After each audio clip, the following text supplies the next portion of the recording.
You smell incense, beeswax candles, the heavy sweetness of holy water freshly sprinkled onto linen.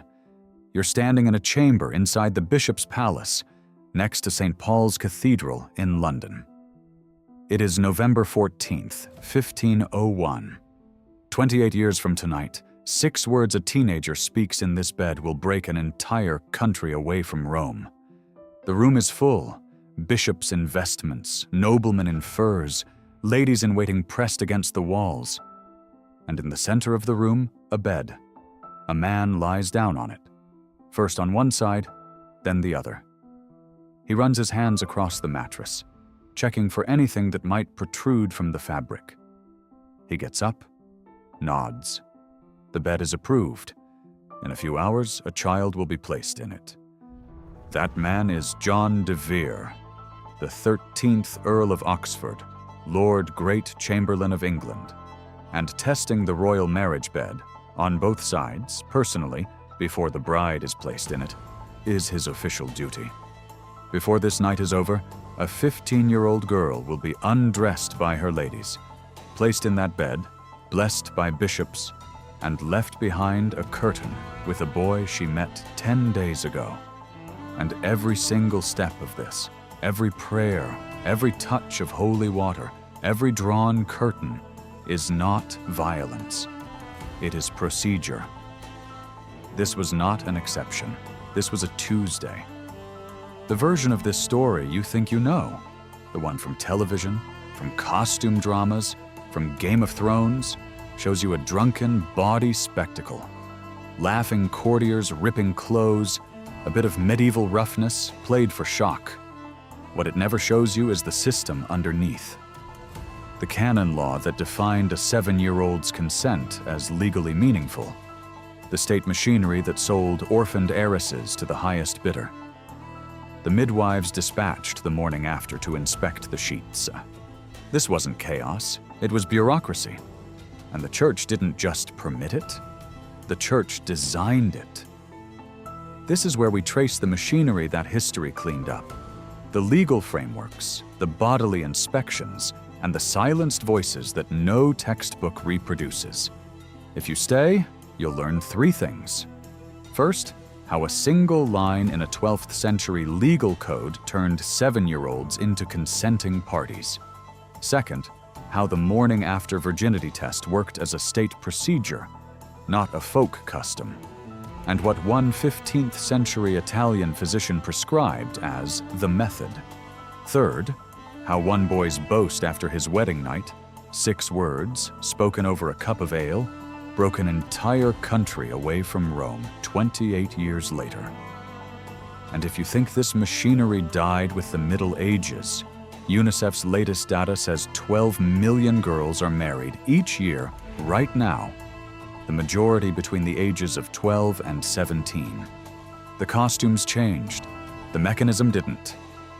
12 million girls a year, and no one is making them a promise that someone will tell their story. That's why this channel exists. Subscribe, because these voices don't amplify themselves. To understand how this system worked, you have to understand the genuinely revolutionary thing the church did first. Around 1140, a monk named Gratian compiled the Decretum, the most comprehensive collection of canon law ever assembled. And buried inside it was something radical. Gratian argued that marriage begins with consent, not with a father's signature, not with a dowry payment, not with consummation, with the free agreement of both parties. This was, for its time, extraordinary. In a world where women were transferred between households like property, Gratian declared, with the full weight of church law, that a woman's yes mattered. By the 1170s, the papacy had made it even stronger. A marriage built on mutual consent was valid even without witnesses, even without a priest. Ecclesiastical courts enforced this. The legal scholar R.H. Helmholtz documents the cases in his landmark study for Cambridge University Press. Women brought complaints. Women won. A coerced union could be annulled. So the church built something genuinely protective, a legal wall between a girl and whoever wanted to use her. And then the church itself punched a hole through that wall. Because Gratian's same decretum, the same text, the same legal code, set the minimum age of marriage at 12 for girls and 14 for boys, and then added a clause that would haunt centuries of children. Consent was considered meaningful from the age of 7. 7. Helmholtz documents cases in the York ecclesiastical courts where this was tested. In 1364, a girl named Alice de Rucliffe, 10 or 11 years old, was married to a man named John Marys. When a male relative later challenged the marriage, the court had to determine whether Alice had been old enough to consent. The legal question was not whether a child should marry. It was whether this particular child was old enough, by the church's own standard, to have said yes. The institution that invented consent also defined a child's yes as legally binding. And that contradiction is not a flaw in the system. It is the system. But why? Why would the same institution build both the shield and the weapon? Because marriage, for the medieval church and state, was never primarily about two people. It was infrastructure. It was how land moved between families, how alliances formed between kingdoms, how successions were secured. And the single greatest threat to all of this was uncertainty. Uncertainty about whether a marriage was valid, uncertainty about whether an heir was legitimate, uncertainty about whether a bride was, as the legal language demanded, intact. This is where the machinery comes in. The bedding ceremony was not a party. It was a legal act. In medieval Scandinavia, provincial laws required public bedding for a marriage to count. In Iceland, the Grágás law code was explicit.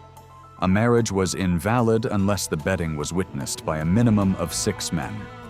The groom had to be seen entering the bed without concealment. Think about that phrase, without concealment. The law didn't ask for discretion, it demanded visibility. In England, the procedure was more formalized, but no less invasive.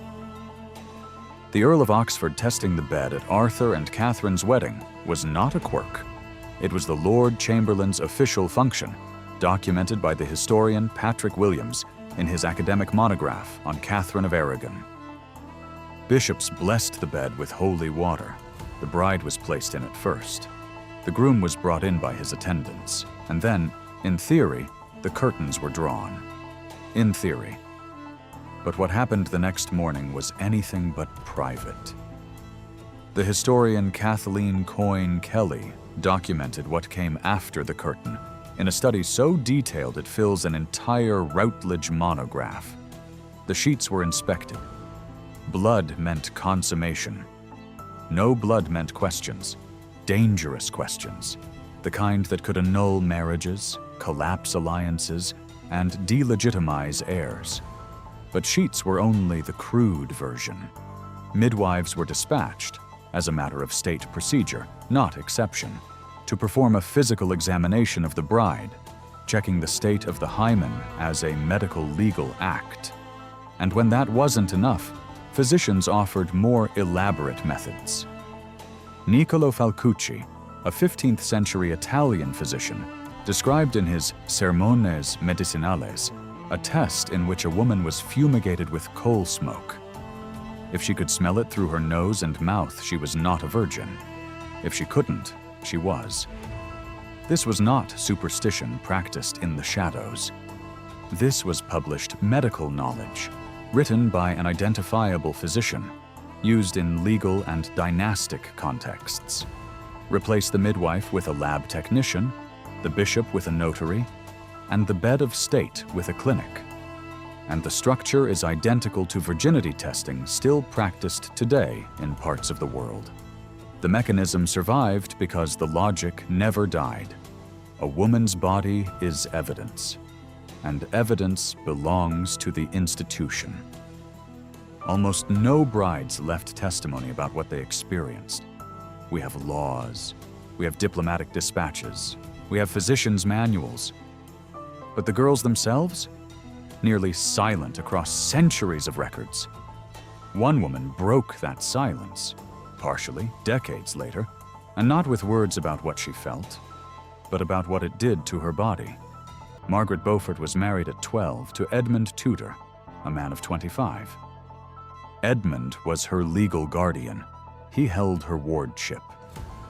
According to the Oxford Dictionary of National Biography, the entry authored by Michael K. Jones and Malcolm G. Underwood, Edmund consummated the marriage immediately, despite social norms that advised waiting.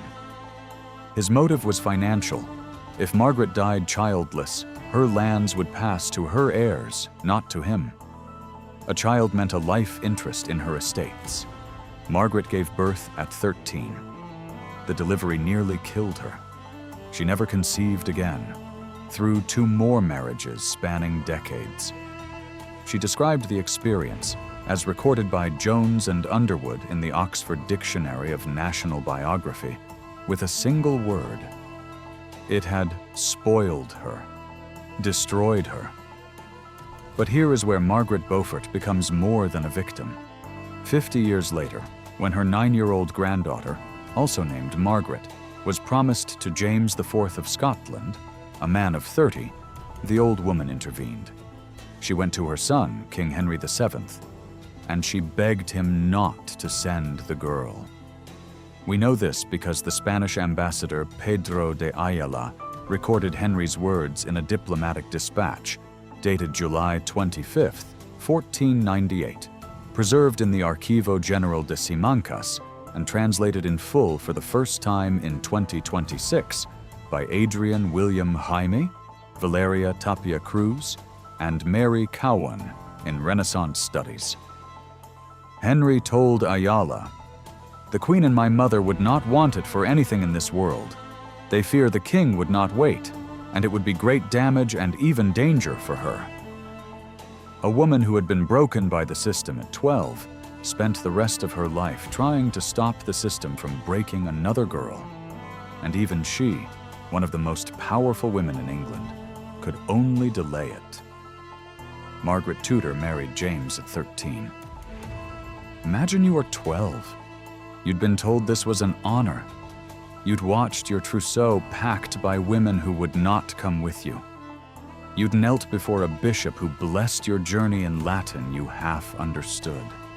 You'd arrived in a castle where no one spoke your language. You'd been dressed and undressed by strangers. You'd stood through a ceremony where men read aloud the price of your dowry, the exact financial value of your body's transfer from one house to another. And now you are in a bed that smells of holy water and beeswax, and a man you met last week is being led toward you by his attendants, and the bishops are praying, and the curtain is being drawn, and the last face you see before the fabric closes is not your mother's. No chronicle records what you said. No dispatch captures what you felt. The archives hold your dowry amount, your husband's lineage, your children's names, but not your voice, never your voice. You could stop the story here. A system that silenced its brides, documented only by those who profited. That would be the whole truth about medieval marriage. Except it wouldn't be, because what happened in that bed was only the visible surface. Underneath it was a market. The feudal system of wardship, documented extensively by Joel Hurstfield in the Transactions of the Royal Historical Society, gave the crown the legal right to control orphaned heirs and heiresses. When a tenant-in-chief died, his minor children became wards of the king. The king could sell the wardship, including the right to arrange the child's marriage, to the highest bidder. James Ross, a senior lecturer at the University of Winchester, documented specific cases from the Tudor chamber books. Elizabeth Trussell, a minor heiress whose estates were valued at 500 to 600 marks per year in the National Archives, had her person, her marriage, and her lands sold by Henry VII. The buyer got everything: her income, her body, her future. This wasn't metaphorical. This was an actual transaction, recorded in actual ledgers, with actual prices. And the practice was so normalized, so routine, that abducting heiresses became a business model. In a petition preserved in the early chancery proceedings at the National Archives, a stepfather named Richard Rouse recorded the abduction of his ward, Janet Michel, seized in London, hidden from her family, and forced to marry. Rouse wrote to the Chancellor of England, "Neither father nor mother, nor kin nor friend could come to her, nor know where she was." The abduction of heiresses was common enough that Henry VII passed a specific statute in 1487, an act against taking away of women against their will. The fact that they needed a law tells you how common it was. The fact that it didn't stop tells you how profitable it was. Back to that bed in November 1501, Arthur Tudor and Catherine of Aragon, both 15, blessed by bishops, put to bed by the court, left behind the curtain. The next morning, Arthur emerged and asked for a cup of ale. And according to the testimony of Sir Anthony Willoughby, recorded in the letters and papers of Henry VIII, preserved in the National Archives, the prince said 6 words: "I have been in the midst of Spain." 6 words. A boy's boast after a wedding night. 28 years later, in 1529, those exact words were repeated, under oath, at a legatine court convened to determine whether Henry VIII could annul his marriage to Catherine. The entire legal argument hinged on one question. Had Arthur and Catherine consummated their marriage in 1501? If yes, Catherine's subsequent marriage to Henry was invalid under canon law. If no, it was legitimate.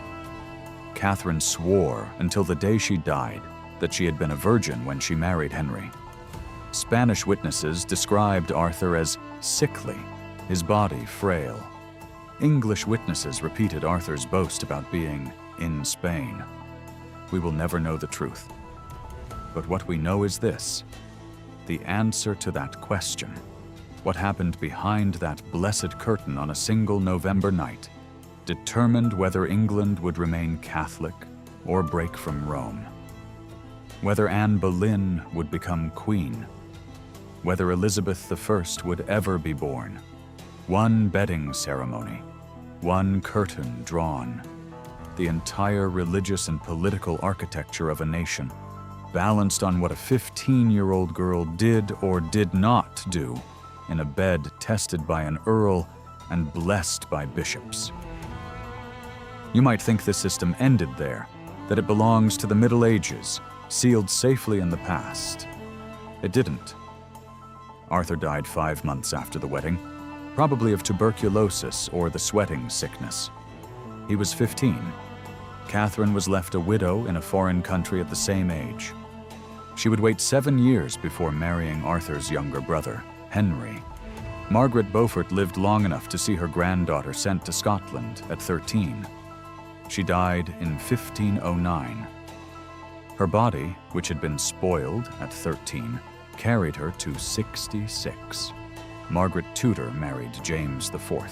She bore 6 children. Only one survived infancy.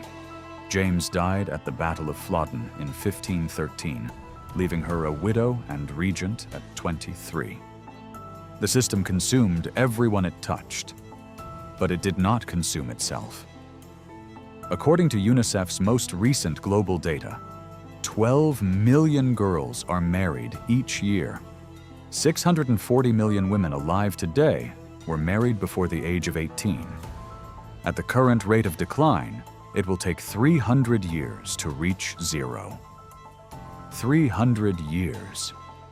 The contexts vary enormously, from South Asia to sub-Saharan Africa, from Roma communities in Eastern Europe to states in the United States where, even now, Minors can legally marry with parental consent.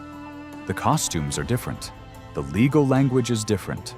The religions invoked are different. But the mechanism is the same. The family decides, the child consents, and the law permits. Gratian wrote his decretum in 1140.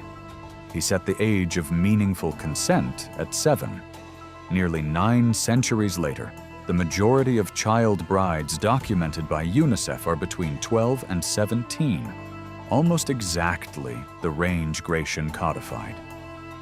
The mechanism didn't die. It just changed its paperwork. The church built consent to protect the bride, then defined a 7-year-old as capable of giving it. The bedding ceremony was designed to prove a marriage was real. It ended up proving that the bride's body was never hers. Margaret Beaufort was destroyed at 13. She spent 50 years trying to prevent it from happening again. She failed. And right now, somewhere in the world, a bed is being prepared. The incense may be different. The prayers may be in another language. The curtain may be a different color. But no one is asking the girl. They invented consent. Then they blessed the bed. And the bride was 12.